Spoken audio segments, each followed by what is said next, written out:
Audiobook Academy Biography presents Leonardo da Vinci. Leonardo da Vinci, Italian, Leonardo from Vinci, April 15, 1452, Anciano, near Vinci, Republic of Florence, Italy May 2, 1519, Clou, now Clos-Lissay, France, Italian painter, draftsman, sculptor, architect, and engineer whose talent and intelligence personified the Renaissance humanism ideal possibly more than any other figure. His Last Supper, 1495–98, and the Mona Lisa, circa 1503–19, are two of the Renaissance's most popular and important paintings.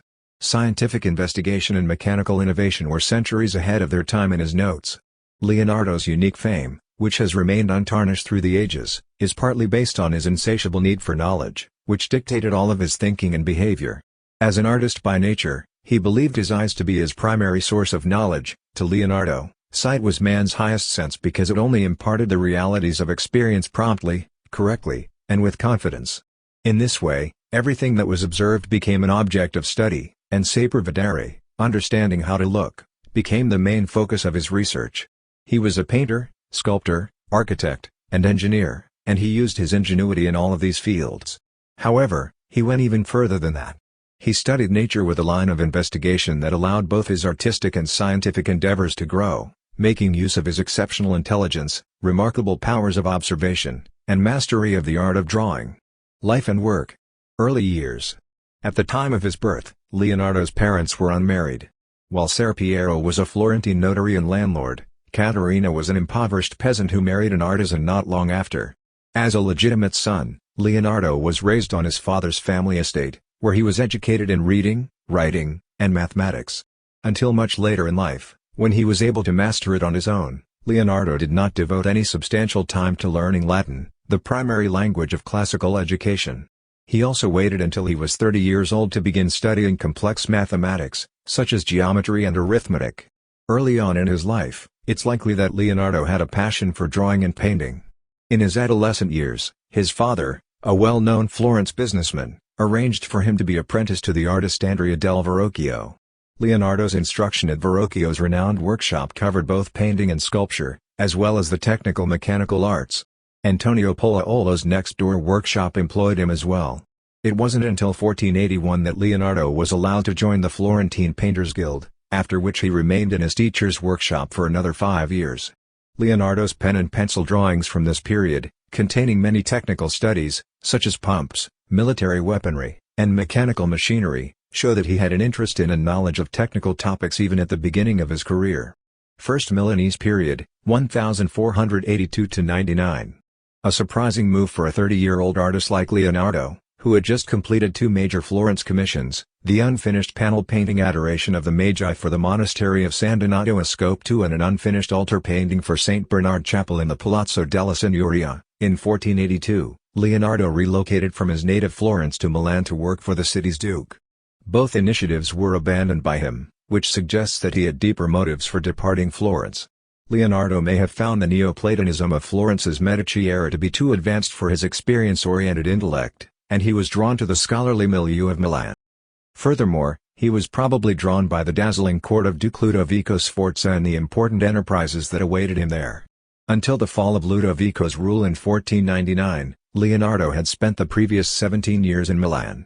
As a pictor et ingenierius ducalis, a painter and engineer of the Duke, he was recorded in the royal household registry. Leonardo was well liked in court because of his courteous, though restrained, demeanor and poise. As a well-respected painter and sculptor, as well as a creator of court festivities, he was never short of work. Apart from that, he worked as a hydraulic and mechanical engineer and was regularly called upon as a technical advisor in the realms of architecture, fortifications, and military affairs as well. It's tempting to label Leonardo's life a unfinished symphony if one examines the contours of his work during this period or over his entire life. This is a fitting analogy. Leonardo produced 6 paintings during his 17-year stay in Milan as a painter.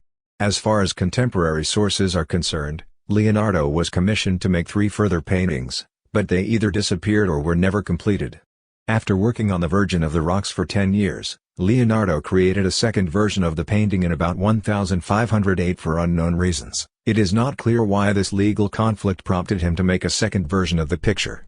In the refectory of Santa Maria del Grazie, He also painted one of his most famous works, the gigantic wall painting Last Supper, 1495–98. For a more in-depth analysis of this work, please see the section below entitled Last Supper.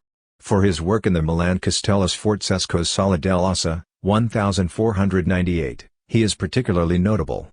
A massive bronze statue of Francesco Sforza, the founder of the Sforza dynasty, appears to have been the real reason for Leonardo's invitation to Milan during this time period. Leonardo worked on this project non-stop for 12 years. For Emperor Maximilian's marriage to Bianca Maria Sforza, the clay horse model was put on public display in 1493, and plans were started to cast a 16-foot, 5-meter, tall gigantic statue. When war became imminent, the metal about to be poured was diverted and used to build cannons, leading the project to be put on hold.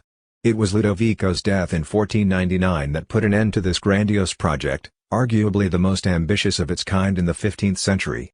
The war that followed left the clay model in shambles. Leonardo ran a large workshop in Milan, employing apprentices and students. It was around this time that Leonardo's students included Giovanni Antonio Boltraff, Ambrogio de Pretis, Bernardino da Conti, Francesco Napolitano, and Andrea Solari. Leonardo's so-called apocryphal works, on which the master cooperated with his helpers, are clouded by the role played by the majority of his associates. There has been no consensus among academics on these works' authors. Second Florentine period, 1500–08. Leonardo da Vinci and mathematician Luca Pacioli departed Milan in December 1499 or as late as January 1500, just after the French had successfully entered the city. The Signoria, ruling council, in Venice asked him for advice on how to prevent a Turkish invasion in Friuli after he visited Mantua in February 1500. On the advice of Leonardo, the threatened area should be flooded. He returned to Florence from Venice, where he was greeted with adulation and hailed as a distinguished native son after a lengthy absence. A committee looking into damage to the foundation and construction of San Francesco al Monte's church named him an architectural specialist the same year. Francis Pietro Nuvolarea, Isabella d'Este's ambassador in Florence, told her that while Leonardo was a guest of the Servite Order at the cloister of Santissima Annunziata, he appeared to be more interested in mathematical studies than painting. Leonardo left Florence in the summer of 1502 to join Cesare Borgia's army as a senior military architect and general engineer, perhaps because of his voracious thirst for life. In order to seize control of the papal states of Romagna and Marches, Borgia, the notorious son of Pope Alexander VI, fought with unparalleled ferocity as commander-in-chief of the papal army. In his 27th year, he was the most powerful and feared person in the world. When he hired Leonardo, he was at the zenith of his power. It's possible that Leonardo, a man twice his age, was captivated by his personality. Leonardo surveyed the condottiere areas for a period of 10 months. Maps he sketched throughout his work included city plans and topographical maps, which are the earliest instances of modern mapping. Leonardo also encountered Niccolò Machiavelli, a political observer for the city of Florence, at Cesare Borgia's court. During the Florentine siege in the spring of 1503, Leonardo returned to Florence to conduct an expert survey of a scheme to redirect the Arno River behind Pisa and prevent the coastal city from being accessible to the Florentines. As it turned out, Leonardo's activity had led him to contemplate a scheme first proposed in the 13th century to build a vast canal that would circumvent the inaccessible portion of the Arno and connect Florence by water with the sea. A series of investigations, including his own panoramic views of the riverbank and precise measurements of the topography, led Leonardo to make a chart depicting the canal's route, including its passage via the mountain pass of Serravalle. Even though the idea was debated numerous times over the years, it was never carried out, but hundreds of years later the express freeway connecting Florentine to the coast was built on the very same site Leonardo had planned for his canal. For his work on the Palazzo Vecchio's council hall, Leonardo was awarded a prestigious commission to paint a mural of gigantic proportions. At 23 by 56 feet, it would have been double the size of the Last Supper. For 3 years, Leonardo labored on this Battle of Anghiari, which, like Michelangelo's Battle of Cascina, was planned as a complementing picture but was never completed. Leonardo painted the Mona Lisa, circa 1503–19, during these same years. In addition to the Mona Lisa and other works, see below for further examination of the work. The Second Florentine era was also a period of intense scientific research. Dissections in the Hospital of Santa Maria Nuova helped Leonardo expand his anatomical studies into a more thorough study of the structure and function of the human body. He planned to write a book on the methodical observations he made of bird flight. When he was studying the nature and movement of water, his hydrological studies expanded to include research on water's physical qualities, such as the laws governing currents, which he likened to those that applied to the air. Codex Hammer, previously Lester Codex, which is now in the possession of Seattle-based software entrepreneur Bill Gates in the United States, has them as well. Second Milanese period, 1508–13. The French governor of Milan, Charles d'Amboise, petitioned the Signoria in Florence in May of 1506 if Leonardo might move to Milan. Leonardo was released by the Signoria, and the Battle of Anghiari was left unfinished. Leonardo's abandoning of the mural cannot be explained by anything other than the failure of his technical experimentation with paints. A few months later, Leonardo returned to Milan after spending the winter of 1507–08 in Florence, where he worked with sculptor Giovanni Francesco Rustici on the Florence baptistry bronzes. Since his affluent benefactors in Milan, Charles d'Amboise and King Louis VIII, respected and adored Leonardo, his duties were mostly limited to architectural advice. Charles supported the construction of an oratory at the Church of Santa Maria alla Fontana, and traces of this work can be found in designs for a palace villa for Charles. The Otter River, a waterway proposed by the French governor to connect Milan to Lake Como, was also on Leonardo's radar. Leonardo painted virtually little during this second period in Milan. Leonardo gathered his students once more to his side. Students such as Bernardino di Conti, Salai, Cesare de Sesto, Gampetrino and the young Lord Francesco Melzi, Leonardo's most loyal companion till his death, were all back in his studio. During this period, Leonardo received an important commission. In addition to being the French army's marshal, Gian Giacomo Trivulzio was Ludovico Sforza's bitter enemy. His tomb would be sculpted by Leonardo and put in the Trivulzio-donated mortuary chapel of the Church of San Nazaro Maggiore, where he was buried. As preparations for the memorial continued for years, the marshal himself decided to abandon the project in favor of a more modest one. This was Leonardo's second failed sculpting endeavor. Over the course of this time, all of Leonardo's scientific endeavors reached their pinnacle. Marcantonio della Torre, a well-known anatomist from Pavia, helped him expand his knowledge of anatomy. For a larger project, Leonardo envisioned not just precise replicas of the body and its organs, but also comparative anatomy and the entire subject of physiology. Even in the winter of 1510–11, he had planned to complete his anatomical work. There are also several mathematical and optical, mechanical, geological and botanical research in his papers. All of nature's external shapes, whether organic and inanimate, may be explained in terms of force and motion, according to these findings. According to him, these forces act in accordance with a set of well-defined rules. Final years. The brief eviction of the French from Milan in 1513 prompted Leonardo, who had reached the age of 60, to relocate once more. His sponsor, Giuliano de' Medici, brother of the newly elected Pope Leo X, arranged for him to travel to Rome with his students Melzi and Salai and 2 studio helpers at the year's end in hopes of finding work there. Giuliano provided him with a private suite at the Belvedere, his Vatican palace. But there were no major commissions for Leonardo, who received a substantial monthly allowance. As Donato Bramante built St. Peter's, Raphael painted the last rooms of the Pope's new apartments, Michelangelo was struggling to complete the tomb for Pope Julius II, and many younger artists, such as Timoteo Viti and Sodoma, were also working. Leonardo remained in Rome for 3 years during this period of great artistic activity. Even when he toiled in his studio on mathematical research and technical experiments or observed historical sites while strolling through the city, the elderly maestro left behind furious letter drafts that reveal his frustration. Bramante, with whom Leonardo may have spent time, died in 1514, and no records of Leonardo's relationships with other artists in Rome have been found. In 1514, Giuliano de' Medici authorized a reclamation project in the Pontine Marshes, and a beautifully produced map of the area implies that Leonardo was at least a consultant. Also, in 1512, he sketched plans for the Medici family's new home in Florence, which included plans for a large, stately mansion. It was never built, however. The young King Francis I's offer to Leonardo to join him in France at the age of 65 may have strangled him. He and Melzi, his most committed student, left Italy at the end of 1516. Leonardo spent the last 3 years of his life near the king's summer house in Amboise on the Loire, in the tiny residence of Clou, later called Clos-Lycée. One of the most famous painters in France was known as the first painter, architect and mechanical engineer of the monarchy. While Leonardo continued to sketch for the king's festivities, he was regarded as an honorary guest and had complete freedom of action. When Francis I met Benvenuto Cellini decades later, he spoke about Leonardo in words of admiration and respect. Plans for Roma Intan's palace and garden were drawn up by Leonardo for the king, who wanted it to be the Queen Mother's final dwelling. A meticulously planned project combining the finest of Italian and French architectural traditions had to be put on hold since the location in question was at risk of malaria. Aside from a few pages of his anatomical book and a few scientific investigations, Leonardo painted little when he was in France. To illustrate the primordial forces that dominate nature, he painted them with overpowering imagination in the so-called Visions of End of the World series, circa 1517-18, which included the drawings A Deluge.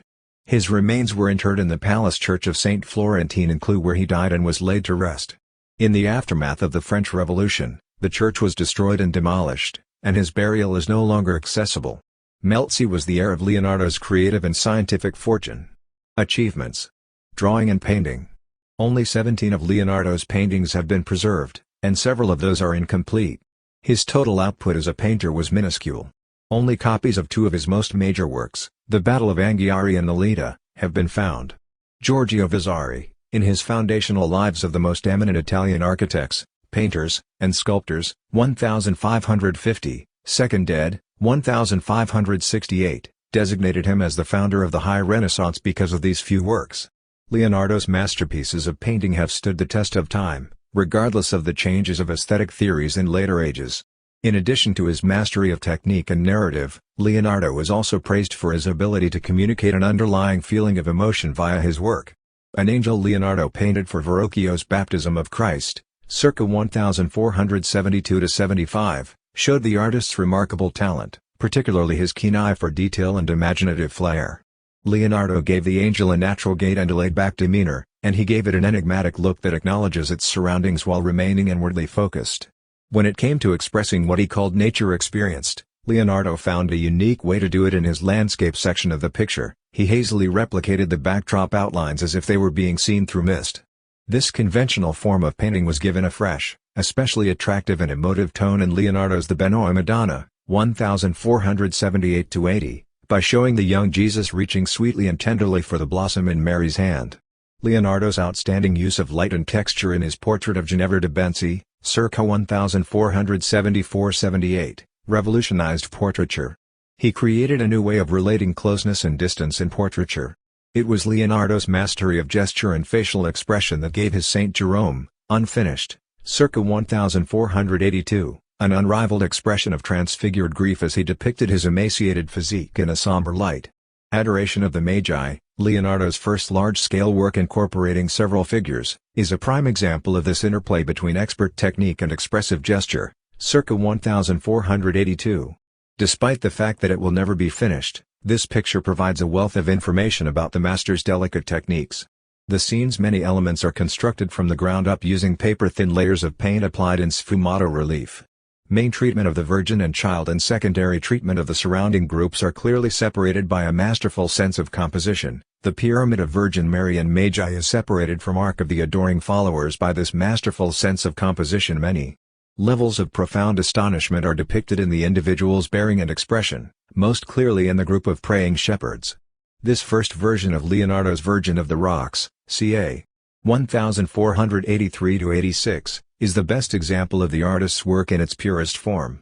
John the Baptist and Jesus meet in the wilderness as they return from Egypt, depicted in this apocryphal story. In order to achieve the picture's dramatic effect, Leonardo used every means at his disposal, including sfumato, to emphasize the visionary nature of the scene, the soft color tones, the dim light of the cave from which the figures emerge bathed in light, their quiet attitude, the meaningful gesture by the angel, the only figure facing the viewer, that points to John as the intercessor between the Son of God and humanity. All this combines, in a patterned and formal way, to achieve the picture's dramatic effect. The Last Supper. In the history of art, Leonardo da Vinci's Last Supper, 1495-98, is one of the most recognizable works of art. When viewed in comparison to Christ, each of the 12 disciples' views is strikingly different. This contrast is what makes this scenario so powerful. When Jesus tells the apostles during the Passover meal that one of you will betray me, Leonardo depicted the tense scene beautifully. In contrast to the apostles, who are upset because they don't grasp what is about to happen, Christ sits alone in transfigured peace, aware of his holy mission. Only Judas, who is both part of and alienated from the movement of his colleagues, has access to the secret knowledge. He becomes the company's second lonely figure, the guilty one, as a result of his isolation. To this day, Leonardo's portrayal of the apostles remains a model for its sort, thanks to his thorough understanding of his subject, the flawless yet seemingly simple arrangement of characters, and his ability to convey both the drama and the sublimity of the topic.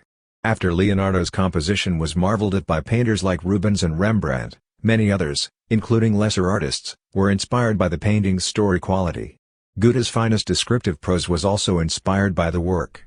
In 1800, Raffaello Morgan produced one of the most notable replicas and prints of the work. Because of its universal significance, The Last Supper has become a part of the world's cultural heritage. Despite the fact that the work was technically flawed, this hasn't diminished its notoriety. Leonardo was unsure of the best method to employ. The usual method of fresco painting, which is done on fresh plaster and requires continuous painting, was omitted in favor of a new technique he had developed, painting the stone wall with tempera on a base he had mixed himself. In the end, this method was a failure since the base began to come loose from the wall after a short time. By the beginning of the 16th century, damage had begun to manifest, and degeneration had already begun to set in. The work was referred to as a ruin by the middle of the century. Seconds after the end of World War II, when the most advanced restoration techniques were used, only then did the decaying process stop. Restoring the work to its former glory took over a decade, beginning in 1980 and concluding in 1999, during which time a significant amount of the original paint was discovered to be missing. The Notebooks of Art and Science. As early as 1490, Leonardo the writer, a treatise author, began his big program. He acquired a kind of creative duality that fueled his imagination in both artistic and scientific disciplines during this time period, which affected his future work. Over the course of his career, he worked on 4 major projects: a book on painting, a book on architecture, a book on mechanics, and an outline for a book on human anatomy. It is around this time that he began his geophysical, botanical, hydrological, and aerological studies, which are part of the visible cosmology that was his ultimate goal. Sapere vedere, the Latin word for seeing, was more important to him than speculative book knowledge. Using this approach, Leonardo developed a wide-ranging theory of painting known as science. To back up his assertion that painting is a science, Alberti and Piero della Francesca had already proved the mathematical basis of painting in their research of the rules of perspective and proportion. Rather than simply stating the obvious, Leonardo claimed that the painter was uniquely qualified to gain true knowledge because he was able to closely observe and then meticulously reproduce the world around him, because he was endowed with both subtle powers of perception and the ability to pictorialize them. Thus, Leonardo devised a mind-boggling plan to study all of the world's visible objects, identify their form and structure, and depict them as they really are. Leonardo started his first notebooks during his first few years in Milan. Sketches were made on loose sheets or on little paper pads he kept in his belt before they were entered into the notebook according to their subject matter. The initial drafts of a painting treatise, a model book of sketches for sacred and profane architecture, a treatise on elementary mechanics, and the first sections of a treatise on the human body are all preserved in notebooks from throughout his career. Leonardo left behind thousands of pages of meticulously handwritten notes and sketches in his notebooks, creating the most comprehensive literary legacy of any painter to date. 21 of the more than 40 codices referred to in contemporaneous sources are still in existence. They in turn include individual notebooks that have been bound together, resulting in a total of 32. The Codex Atlanticus in the Biblioteca Ambrosiana in Milan, which was collected by the sculptor Pompeo Leoni at the end of the 16th century, and its companion volume, which ended up in the possession of the English crown in the 17th century, should be added to the list of large bundles of documents. There are also a number of Leonardo's fascicles in the Arundel manuscript in the British Museum in London. Leonardo's use of mirror writing is one of the unique characteristics of his notes and sketches. Because he was left-handed, Leonardo was perfectly suited to the art of mirror writing. His script, however uncommon, can be read clearly and easily with the aid of a mirror, as his contemporaries testified, and should not be regarded as a secret handwriting.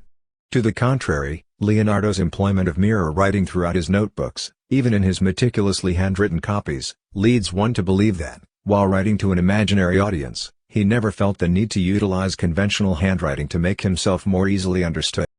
Leonardo's writings must be viewed as the beginning stages of works that he never finished and never published. One of his late anatomical sketches includes a note in the margin in which he encourages his admirers to keep an eye out for his published works. It's also worth noting that Leonardo's notebooks have a unique interaction between words and images. In his quest for a language that was both clear and expressive, Leonardo devoted himself wholeheartedly. When it comes to scientific prose in the Italian vernacular, he made a significant contribution because of the vividness and wealth of his language. Despite Leonardo's eloquence, his teaching style prioritized illustrations over written text. His journals showed that he uses language to describe the picture rather than vice versa. Leonardo's work was a predecessor to modern scientific illustration since he developed his own system of graphic representations, which he named Dimostrazione, demonstrations. Mona Lisa and other paintings. Around 1503–19, when Leonardo was in Florence, he began three major paintings that would later help cement his fame: the Virgin and Child with Saint Anne, the Mona Lisa, and the Battle of Anghiari, unfinished, begun 1503. The enormous three-dimensional aspect of the group and the deliberate effects of energy and tension in the composition made the Virgin and Child with Saint Anne a model that inspired both classicists and Mannerists. The Mona Lisa paved the way for all future portraits by setting the norm. It depicts a woman now known to be Lisa del Giocondo, the Florentine merchant Francesco del Giocondo's wife, which gives rise to the alternate moniker La Gioconda for the artwork. Half-body portrait of the individual is seen in front of a distant scenery.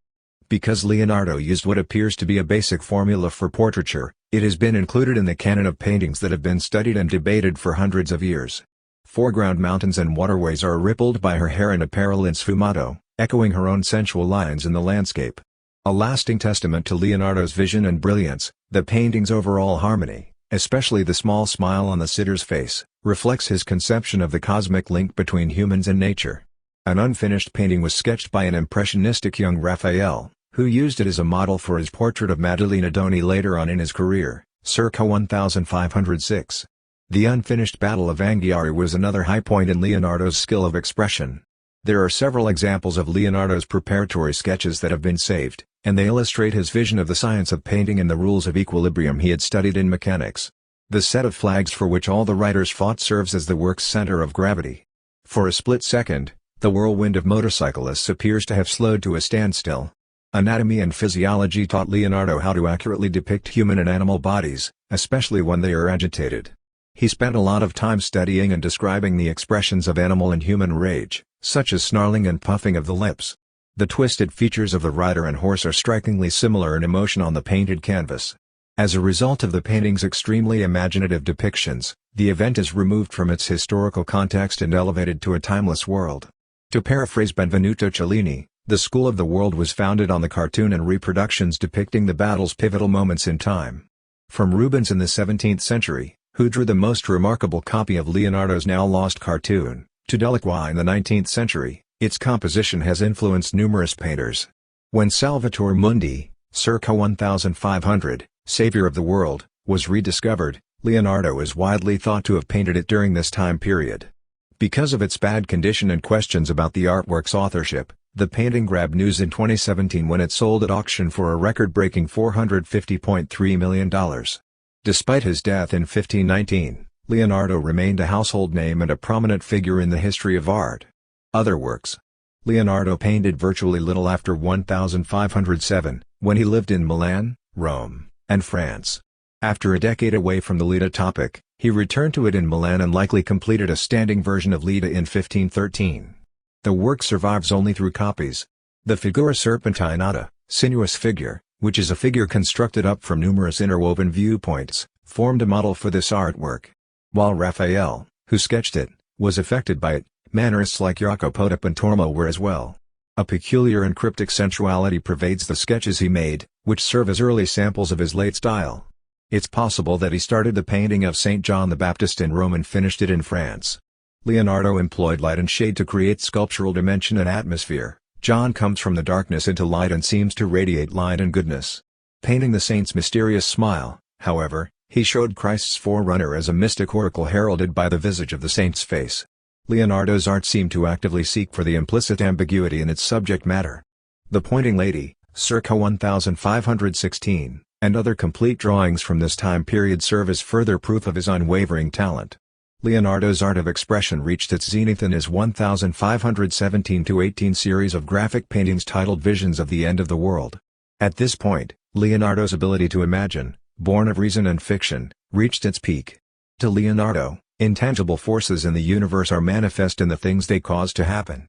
Clouds and rainstorms took on a massive form for what he had previously seen in water whirling and air eddying, as well as in the shape of a mountain boulder and the growth of vegetation. As the beautiful forms of the liberated elements demonstrate, even in the world's destruction, there are still the same rules of order, harmony, and proportion that presided over the world's creation in place. Life and death are regulated by these rules in nature. They are Leonardo's final and most original manifestation of his art, an art in which he appears to have achieved his goal of developing a perception based on sapere vedere, the ability to see. Sculpture of Leonardo da Vinci. Sculpture was a part of Leonardo's career from an early age, as evidenced by his own words and those of others.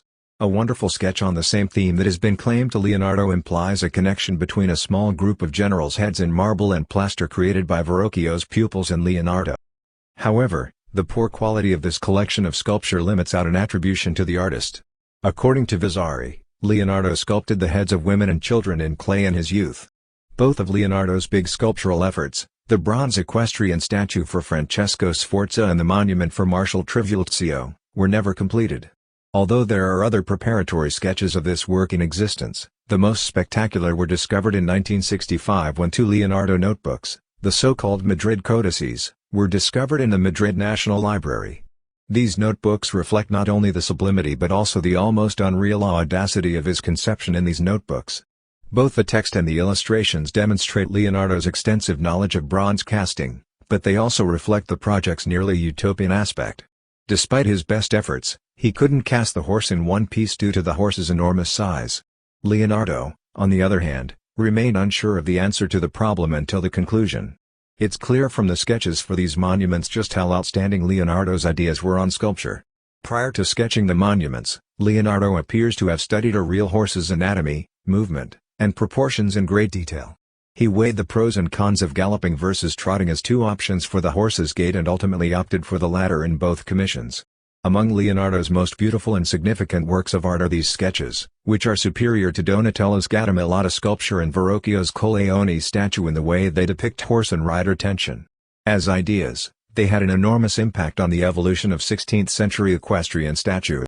A bronze statue of a galloping horseman in Budapest bears an uncanny resemblance to Leonardo's style, and if it wasn't done by the Renaissance master himself, it was done under his direct influence. It is claimed by Vasari that Rustici was Leonardo's ardent student, and that Leonardo helped him to complete his enormous bronze group, St. John's Baptist teaching, over the north door of Florence Cathedral. In fact, the bald-headed Levite and John's position, as well as the unique gesture of his upward-pointing hand, show Leonardo's influence. In spite of the lack of extant examples, Leonardo's exploration of volume and motion in sculpture undoubtedly affected his subsequent work in drawing and painting. Architecture. Leonardo described himself as an accomplished architect, military engineer, and hydraulic engineer in a letter to Ludovico Sforza when he applied for military service. He had been interested in architecture his entire life. However, his contribution was mostly confined to that of a consultant. Although he considered entering a competition for the cupola of Milan's cathedral only once, 1487-90, he quickly abandoned the idea after his model submission was returned to him. Sketches for representative secular buildings, such as the Palace of the Milanese nobleman, around 1490, the House of the French governor in Milan, 1507-08, and Florence's Medici mansion, supported his claim to being a working architect, 1515. As a final project in France, Romorantin's Palace and Garden, 1517-19, was a major undertaking. Drawings like this one show Leonardo's command of both technical and artistic aspects of architectural design, and the perspective view provides a strong sense of the site's grandeur. What distinguishes and immortalizes Leonardo's architectural studies is their breadth. They cover every aspect of construction at the time, including urban planning. To further demonstrate Leonardo's desire to instruct, his writings on this subject are often found in A Theory of Building. Treatise on Architecture, the first lines of which can be found in Codex B in Paris, a model book for the types of sacred and profane buildings, was intended to cover the entire field of architecture, as well as the theories and constructions of forms and constructions, and include items like urbanism and the types of sacred and profane buildings. The breadth and depth of Leonardo's architectural studies provide a rare window into his time period's architectural accomplishments. His observations, like a seismograph, are sensitive to all topics and difficulties. As a member of the Milanese court for about 20 years, he was close friends with Bramante, Giuliano da Sangallo, Giovanni Antonio Amadeo and Luca Fancelli. He also worked closely with Francesco di Giorgio and Giuliano da Sangallo. Because of this, he was in close contact with the most important building projects of the time. Due to the fact that Leonardo's architectural designs cover the whole span of his life, from the 1480s to the second decade of the 16th century, they provide a unique window into the emergence and maturation of the principles of the High Renaissance style. Leonardo's studies have a unique artistic and historical worth because they may be traced back to the thoughts of one of the greatest men of the age. Science. The art of painting is a science. In his notebook notes under the general category on painting, Leonardo best demonstrates his belief that painting is a science. The journals showed that he wanted to write a treatise on painting as one of several projects he had in mind. The Trattato della Pittura, treatise on painting, that is attributed to Leonardo is likely to have been written by Melzi after he acquired Leonardo's extensive manuscript collection in 1519. It is impossible to determine how closely Melzi's presentation of the information matched Leonardo's particular goals because only a fifth of the sources for Melzi's manuscript, known as the Codex Urbanus, in the Vatican Library, have been identified and located in the extant notebook. The first printed editions of Melzi's manuscript were published in French and Italian in Paris in 1651 by Raffaello Dufresne, with images based on Nicolas Poussin's designs. Only in 1817 did the first complete version of Melzi's text arrive in Rome.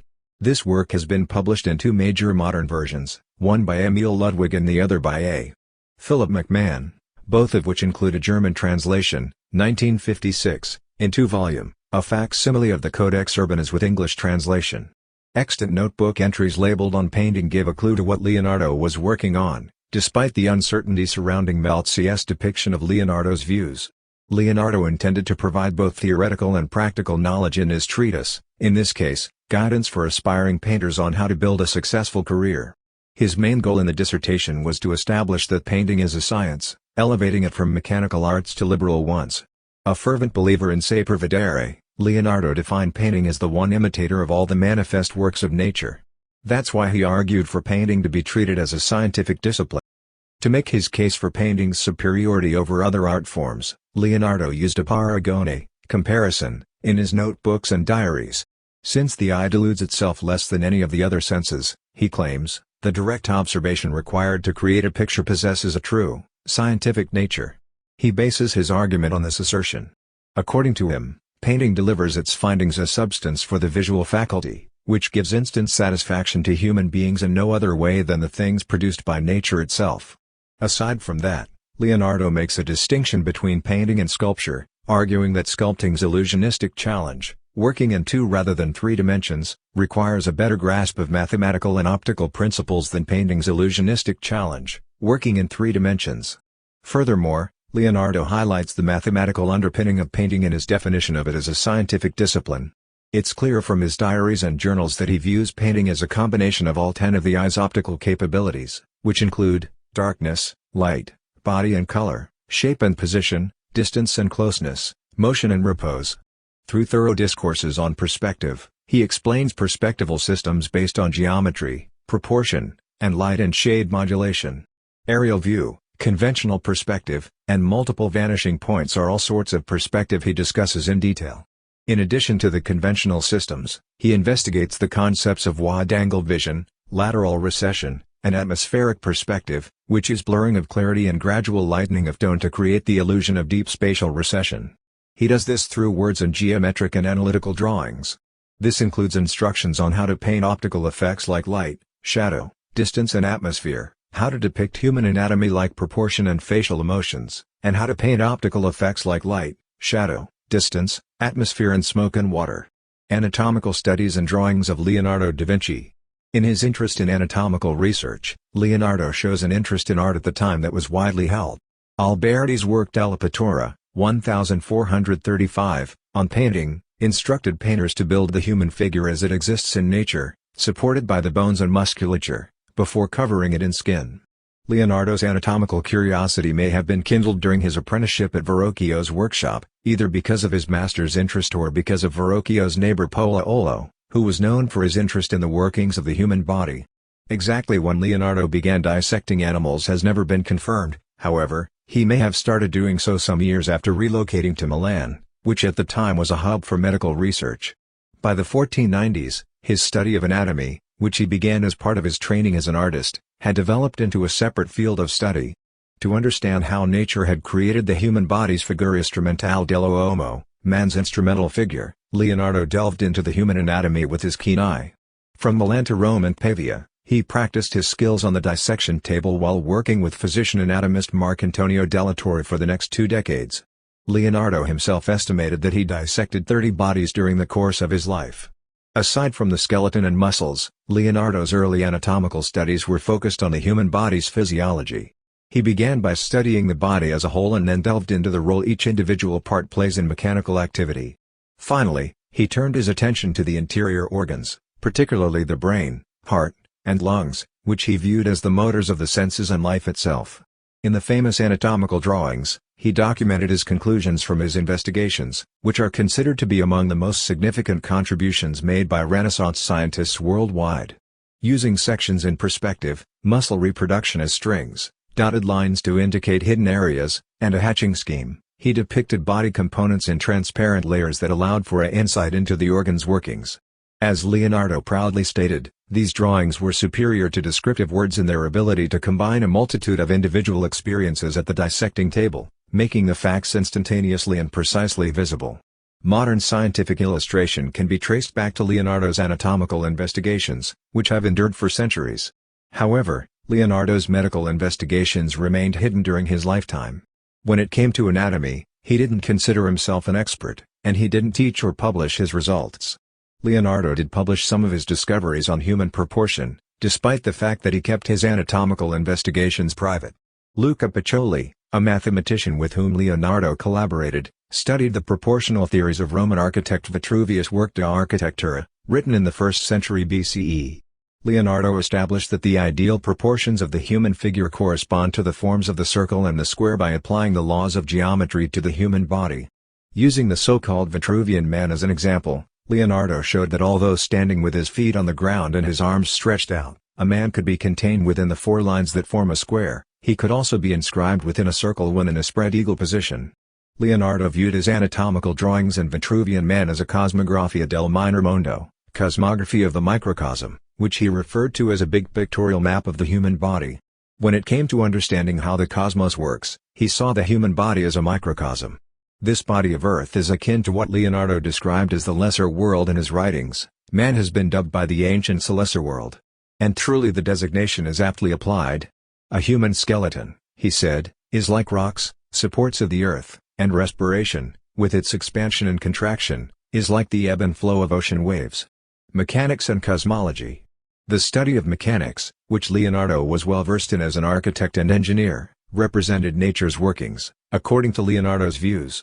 Leonardo was an ingenious builder throughout his life. He was well versed in the mechanics of his time and made significant contributions to their advancement.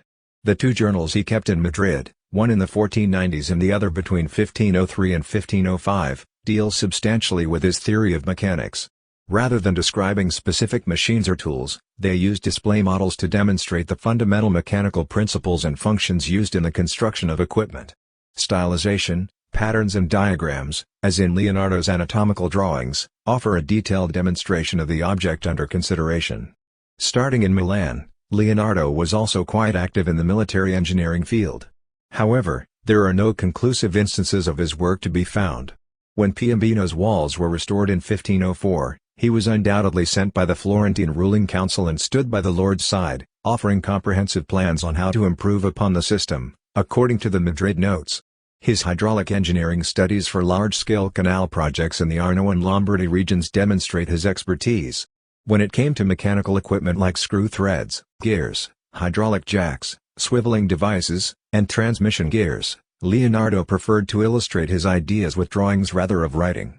The mechanical potential of motion fascinated him throughout his career. As a result, he created a vehicle with a differential gearbox, a mobile fortress that looks like a modern tank, and a flying machine. Almost identical to the current helicopter, Leonardo's Helical Airscrew, circa 1487, had a single flaw: it lacked sufficient power to propel and raise the craft. Leonardo's other inventions, however, did not suffer from this weakness. When Leonardo studied natural events, he discovered that the cosmos is governed by fundamental mechanical forces.